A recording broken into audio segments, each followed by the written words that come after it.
যশোর মনিরামপুর ধলিগাতি মাধ্যমিক বিদ্যালয়ের প্রধান শিক্ষক দিদার আলীর বিরুদ্ধে সহকারী শিক্ষক দেলোয়ার হোসেনকে নিজ বাসভবনে যেয়ে মারপিট করার অভিযোগ উঠেছে।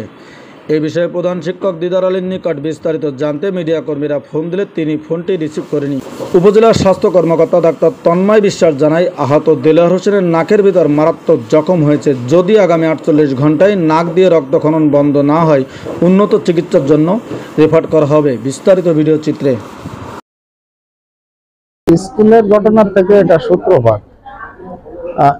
প্রধান শিক্ষক, সহকারী প্রধান শিক্ষক দুইজন এই গত 5 তারিখের এই রাজনৈতিক প্রেক্ষাপট পরিবর্তন হওয়ার পর তারা স্কুলে যেতে পারে না আর কি। যে তার জন্য আমরাও অনেক সময় অনেক কথাবার্তা সুপারিশ করি বিভিন্ন জায়গায়।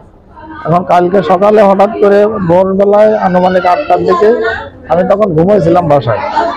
ঘুমন্ত অবস্থা আমাকে দুই তলায় ভাড়া থাকে, আমি নিচে উঠোনের থেকে ডাইতেছে, আমার নাম ধরে ডাইতেছে, ডাইতে বলে নিচে আসে। আমি বলতেছি, আমি উঠে এসে বলতেছি যে তোমরা উপরে আসো। বলতে না, আপনি নিচে আসেন বললে আমি ব্রাশ করে এক গ্লাস পানি খেয়ে নিচেই গেছি। কিন্তু বাইরে একটা গেট আছে, সেই গেটের বাইরে যে ও আমার সহকারী প্রধান শিক্ষক দিদার আলী আমার ডাকেছে মূলত।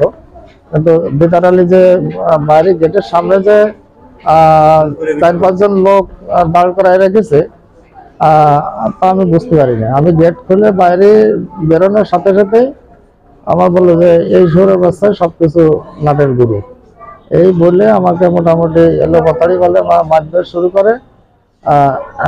আমি আমার নাক দিয়ে যখন অনবরত রক্ত ঝরতে থাকে, এক পর্যায়ে আমি পড়ে যাই। তারপরে স্থানীয় কিছু আশপাশের প্রতিবেশী যারা ছিল তারা আসে তাদেরকে সরানোর চেষ্টা করে, এক পর্যায়ে তারা সরে যায়। পরবর্তীতে আমাকে নিয়ে আমার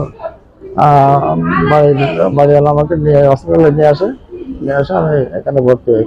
তবে যে ছেলেমেয়েগুলো আমাকে আঘাত করেছে, আমি শুধুমাত্র আমার ওই সহকারী প্রধান শিক্ষক দিদার আলী ওকে ছাড়া আর বাদ বাকি যে কয়েকজন ছেলেপেলে ছিল ওদের আমি কাউকে চিনি না।